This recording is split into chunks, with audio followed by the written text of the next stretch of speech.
Imagine a world united to solve global problems. Wouldn't that be a great world? We'd together be able to work towards solving real problems, whether that's poverty in Africa, whether that's finding a cure for cancer or a cure for HIV, if everyone actually worked together in harmony. This sounds quite utopian and so on, but we're actually arriving now in a world where actually many problems are being solved by people working together. That the distinction between people that give and those that receive, or donators and people that may be suffering, is now becoming a lot more blurred. So, do we have any physicists in the room? No? No? Physicists? No? Anyone know who that is? Newton. Very good. Okay. So Newton, what was Newton famous for? Gravity. For gravity, yeah. And for the apple. And for the apple, exactly. Who is more famous, the apple or Newton? Yeah. In Britain, we like to think we invented gravity, but in reality, we didn't, of course. But we did have fortunate enough to have Isaac Newton that came up with 3 laws. Okay. The third one was all about the idea about any force that one particular body gives is given back in equal measure, the same force. And for me, the same principles are now starting to happen in the world of charity, okay? Where people actually are very much working together to solve problems, and those that are suffering from those issues can participate in them. And that's what I'm going to share with you today, that giving is living, okay? I'm James, and I'm the secretary of a charity that's called Zimbabwe Rural Schools Development Programme. It's a charity I started with some friends of mine 15 years ago. We've all got a connection with Zimbabwe. Does everyone know where Zimbabwe is? Are they familiar with Zimbabwe? Has anyone been to Zimbabwe by any chance? No. Okay. So, sorry, the map's kind of a little bit pixelated. So, Zimbabwe is here, it's in southern Africa, okay? It's sub-Saharan, okay? It's actually a very beautiful country. I've had the fortune to go there a number of times. I had my 8th birthday at Victoria Falls, which I'm sure you've heard of, which is the world's longest waterfall, is a UNESCO heritage site. It's a beautiful country. You've got the Eastern Highlands next to Mozambique. It's very lush and green. You've got what they call Old Zimbabwe, where they have ruins that date back thousands of years. You've got Victoria Falls that I mentioned, and the Kariba Dam, where you've got all sorts of wildlife. It's a very beautiful country. And alongside its record-breaking waterfall, unfortunately, it also shares some horrific records as well. It's actually got the world's worst expectation for life expectancy. Currently now, women, which is worse than men, which is not normally the case in the Western world, are expected to live till they're 34. Okay? There's 1.4 million people that are known officially to suffer from HIV and AIDS. Okay? And in 2009, they abandoned the Zimbabwean dollar because they had the world's greatest inflation rate. Anybody have any idea what that might be? Anyone want to have a guess what figure it got to? I think you can buy less when there's a high inflation rate. Yeah, that's certainly true. They got up to 20 trillion% inflation. Okay? Yes, it was that bad. They were printing notes that were worth thousands of trillions of dollars. Okay? But of course, it was just a piece of paper. It was worth nothing. So Zimbabwe as a country has gone from being what used to be called the basket of Africa to now suffering from real problems. So together with some friends of ours, we started the charity. In the last 15 years, we've raised £325,000. we've built schools and communities in rural Zimbabwe. This is me on a recent trip over to a place called Bulawayo, about an hour outside the main central capital, opening up one of our latest schools. And we take people that are living in mud huts like this and being taught under trees to giving them brand new facilities like this. So I'd like to think that I have an insight into the world of charity, okay? But I wanted to ask you, because you come from a diverse range of countries and so on, what does the word charity mean for you? What do you interpret by the word charity? What do you feel when you hear the word? Do you understand the word charity? Yes, it's the way that you can help to another people that they don't have nothing. And you can give your time or your money or your help. Yeah, so there's help. A voluntary work. It's the mean. Yeah, that's part of it too. Voluntary work, yeah. Yeah. Anyone else?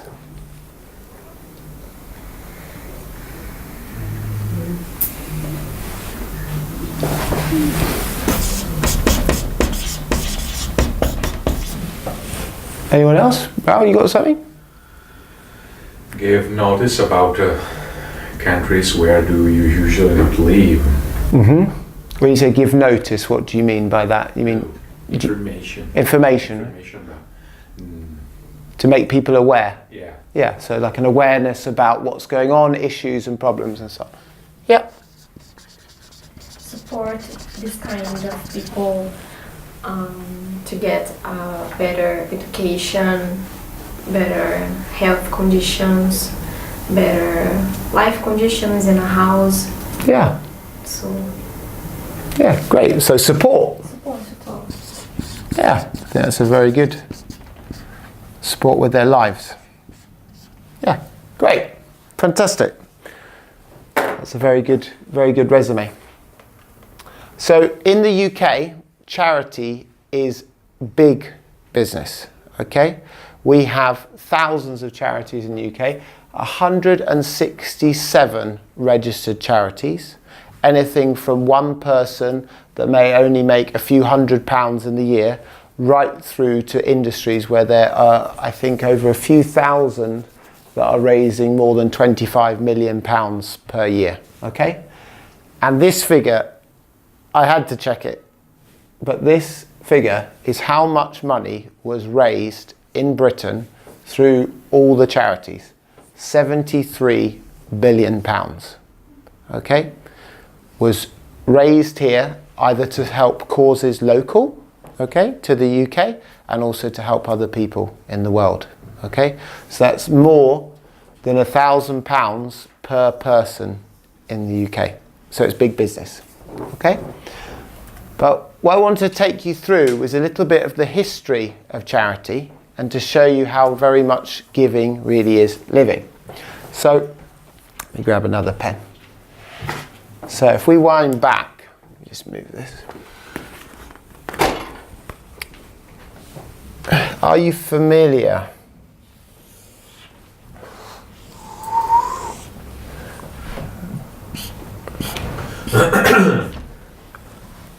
Okay. We have certain terms like baby boomers. Are you familiar with the term baby boomers? Or Generation X? Have you heard of those? Yeah? Okay. So, the first this is now looking at post-World War. If you look at the 1950s and 60s, okay, you have what's called the builder generation.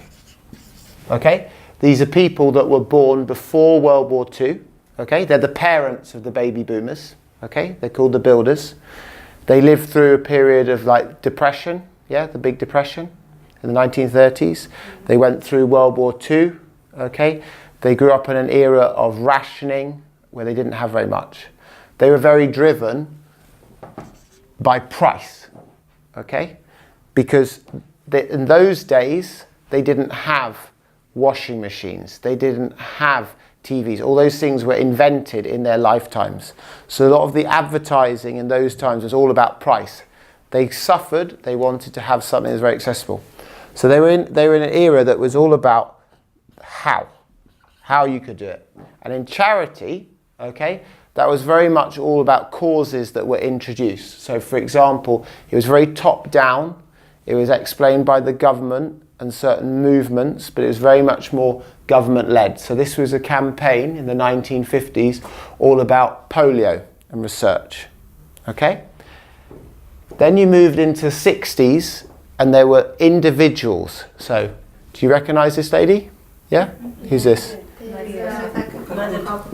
Perfect. There were individuals that stood for a cause. There were marches, there were people on the streets and so on, yeah, that stood up for things that they believed in, okay? So then, with the advent of the 60s and 70s, you then came, of course, to the baby boomer. Now, they weren't motivated by price. Why was that? What's the difference? They weren't motivated by price because in the baby generation, they had choice, okay? So if you think about products, yeah, the builders, they only had a limited range of products because they were all new, they were all inventions and so on. The baby boomers, okay, they had the luxury of choice. So now they wanted to know not how things worked, okay? So now in the 70s, 80s, okay? But what the product could do, what it could do for me, yeah? All right? So this is a real marked difference. So in the world of charity, okay, people want to know what they could do themselves, and they wanted to choose a cause, okay, that matched them, yeah? So this is when we had like Greenpeace. You familiar with Greenpeace? Yeah? Okay. Okay, and then we had a course in the 1980s. Oh, here come the teas. This is the essential part. Do you want to clear some space? Just careful with the wire. Tea, blue, green, coffee.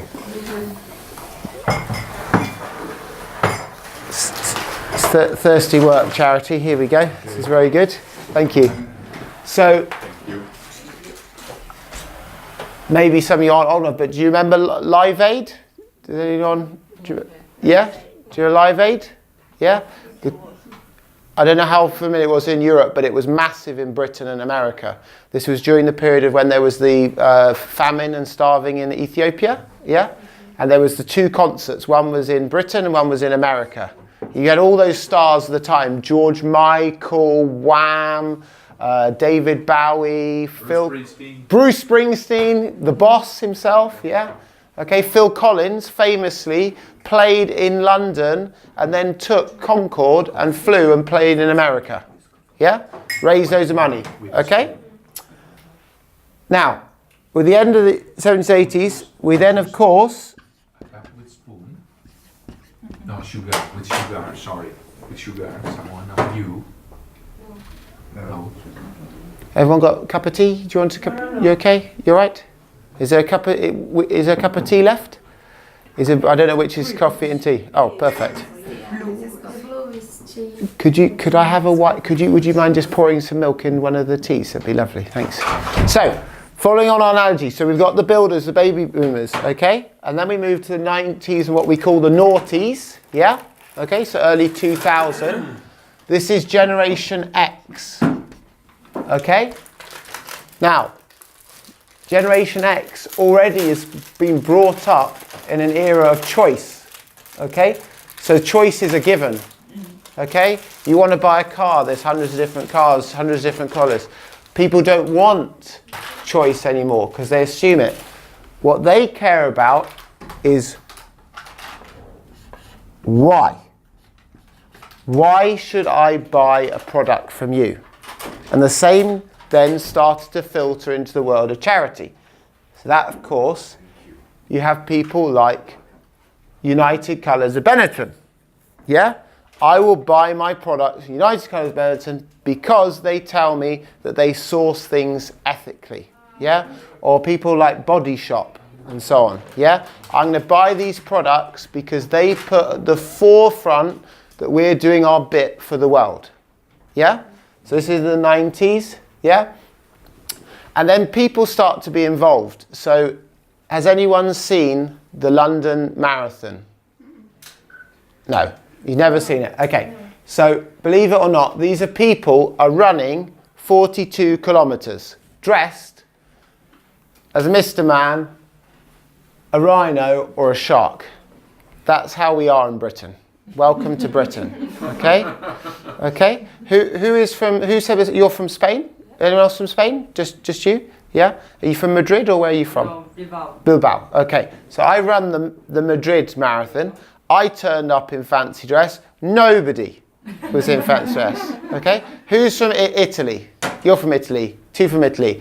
I ran the Firenze marathon. We turned up in fancy dress. Nobody in fancy dress. Okay? In Britain, this is how we like to run.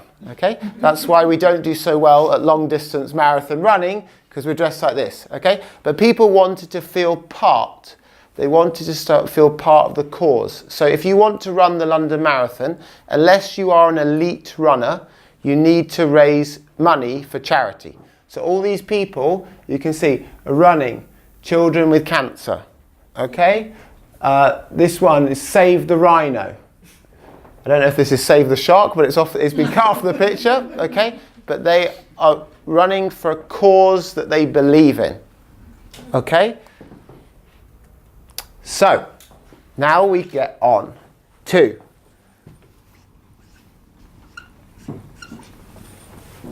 now, does anyone want to have a guess? We've had the how period. How period was all about, like we say, about price. Yeah? And top down, government, big thinking, organisation. You had the what, which is all about the choice and the baby boomers. They removed the why, where companies were telling you about why you should buy from them because they do a great thing. What era are we now in?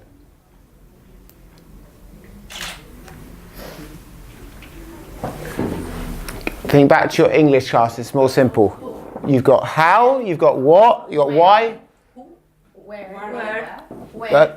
Okay, so we've got some candidates. We've got when, yes, where, and I think someone else said who. Who, yeah, who or whom's. Yeah. So, which do we think? Who thinks when? Are we in the when era? No. Are we in the where era? Maybe. Possibly. Are we in the who era? Yeah. Okay, for me, we're in the who era. Because when you buy something, okay, you don't want to be dictated to. You don't want to be told. You want that company to hold up a mirror to you and you feel a reflection in the values that they have. But you don't want to be told that that is how you should be. That's the why era. That's body shop. Yeah? We're now in the who era. Yeah? Where you feel in a collection. And that is why we are living in a very exciting era as far as the world of charity is concerned, because we can actually be a part of it. So, let me demonstrate. Here we are at TTI. Okay? TTI regularly runs events, okay? Charity fundraising events with the students. Everyone participates because they want to. Okay? So that's simple things like cake sales, where they very, very generously agreed that they would give some of the money that they raised to ZRSDP. They had Wear the Hat Day, okay, where everyone came in wearing a hat and everyone could participate in it. Okay? It's all about everyone feeling a participation and connection with the charity they choose, whether it's ZRSDP or St. Mungo's, which is a local homeless charity. Okay? So that's one micro example. Then there's Tom's Shoes. Who's heard of Tom's Shoes? Okay, so homework. Okay? Okay? Find out about Tom's Shoes. Tom's Shoes is a fantastic company. What they do is that when you buy a pair of shoes from Tom's Shoes, they send a pair of shoes to someone in need that doesn't have a pair of shoes. Okay? But what's great about it is people aren't buying the shoes because they're just giving it. The shoes are great. They want the shoes for the shoes, and the fact the shoes are sent over to other people as well is a bonus. That's the Newton's third law element, yeah? It's not about donating and receiving, it's everyone is part of it, yeah? So it's Tom's shoes. And we at ZRSDP, we have our own version. So this is my Steve Jobs moment, okay? Okay? Does that look like an early iPad? Yeah, iPod, sorry, an iPod, okay? So this device, okay, it's called a WePal, okay? When you buy one of these, you get a phone charger, okay? You plug it in. Imagine how frustrating that is. You need to make a phone call to a loved one, for example, or you want to be emailing or Skyping or WhatsApping, so on. With the phone charger, you never run out of battery, okay? So we sell these, okay? But when someone buys one of these, you get the phone charger. That's the bit you get, okay? But we also send one of these. Now this is a solar paneled light, okay? In Zimbabwe, do you remember we went back to the map? Zimbabwe is all about sub-Saharan Africa. So after 6 o'clock in Zimbabwe, there is no light. Okay? So no one can do their homework unless they've got a paraffin light. Okay? The way the country is currently going, the economy is at an all-time low. Very few people have paraffin light. So after 6 o'clock, all they can do is go to bed. They leave this out all day, okay? And then they can have light and they can do their homework, okay? In Britain, we like to talk about the dog at my homework, okay? So those of you that are studying next week, if your teacher asks you why you didn't do your homework, you can always use that as an excuse. The dog at my homework, okay? In Zimbabwe, the equivalent of the dog at my homework is I've got no paraffin for my paraffin lamp, okay? Now, they have to come up with a better excuse. Maybe the dog one, yeah? So, you buy one of these, you send one of these, but it's even better than that. With the money, the margin that we raise, that goes towards building our latest school. So we're currently building a school in a place called Peace and Good Hope, which is near Bulawayo.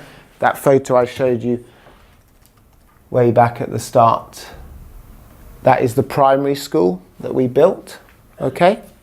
The effect that we had there is that only 3 years ago, that was the state of the teachers' accommodation, okay?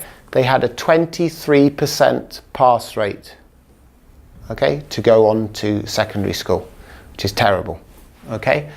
Most girls stopped education age 12, okay? And there was no real facilities to be proud of. When teachers came from the universities to teach and they found that those were the facilities, most of them ran away after 3 months, okay? Now, they all have brand new facilities that look like this. Within 1 year, it jumped up to 47% pass. Okay, they now have their full quota of 5 teachers. They've gone from 73 students to 250 students in those 3 years. Okay, and they've got a school to be proud of.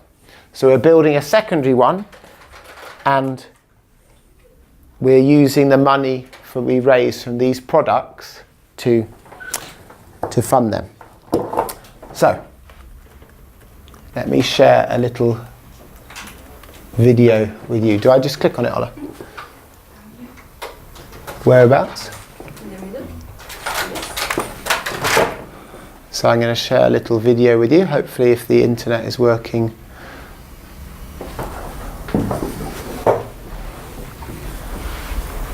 We didn't check to see if the internet was working. Let's have a look. This is a little video. Hopefully, it will work. This is a little video that we made about a year ago when we went out and we got the people that produced the WePals for us to go out there, and we were distributing the solar panelled lights for the first time. Okay, I think there's just a little bit of a load up Just wait for this to happen. And the idea was that they distributed the lights for the first time, and you can see the reaction of the school children over there and the effect that it has on them as a community. Okay?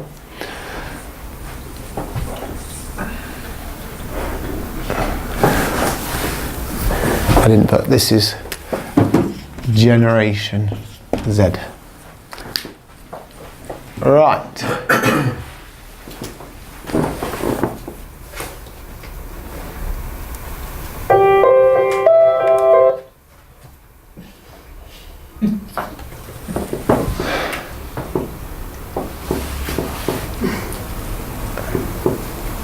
Something I touch?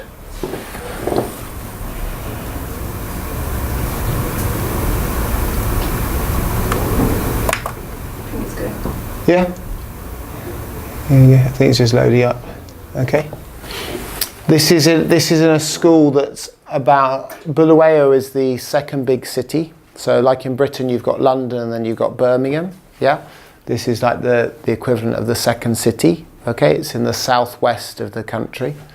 This is an area where a lot of people have been resettled.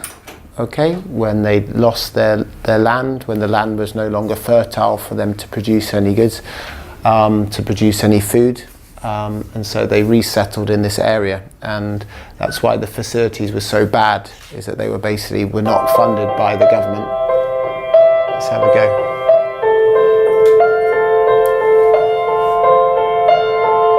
Any ideas? How do we... we're having technical difficulties, hang on. Maybe try the small screen. Yeah, I was thinking.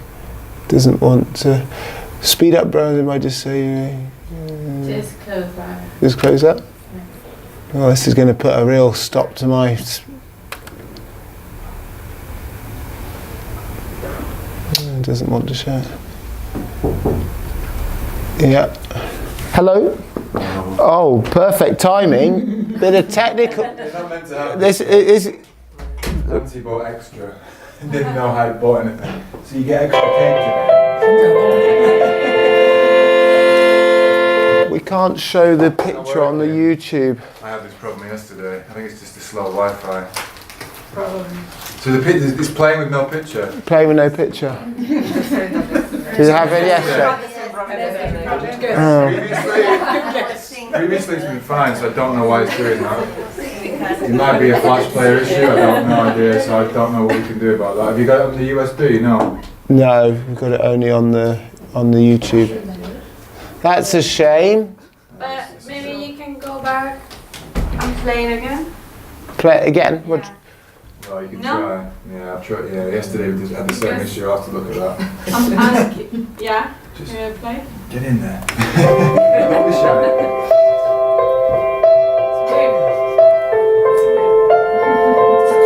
No, this is happening yesterday. It might be the flash player.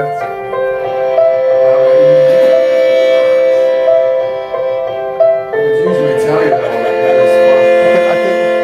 that. Is this video on Vimeo or anything like that? Oh. It's on.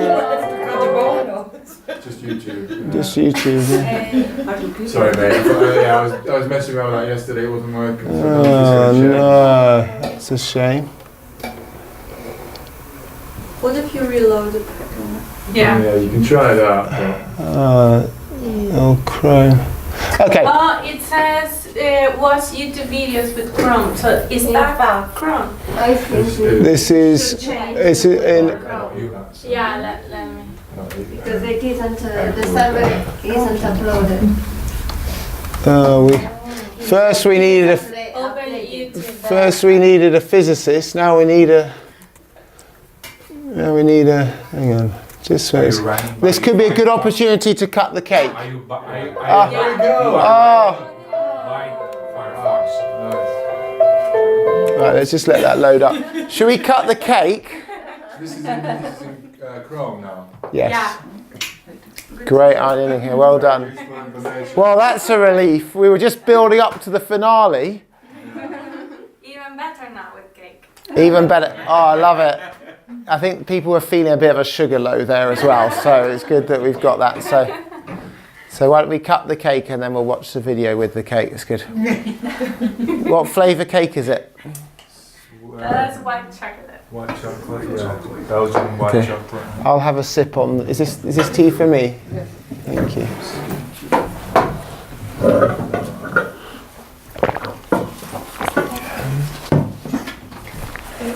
It's okay. You can't stand up. It's right there. Because I think it is still, because that for me is the video bit loading up, isn't it? Yeah, but if you watch it, you should be done by the time it gets to 3 minutes. You're confident? Yeah. Trust me. Yeah? Trust me, I'm a teacher. Just trust me, I've done this before. Yeah, yeah, you'll be fine. You I sure? think Yeah, you yeah. can open. You're confident? You're confident? Very confident. We got. Almost 99% sure. Yeah. Almost.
One more to go.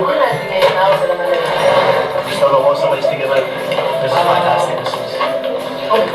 Everybody's hard work back at home, purchasing the wee pallets, and we're out here giving out these solar lights. This is really awesome.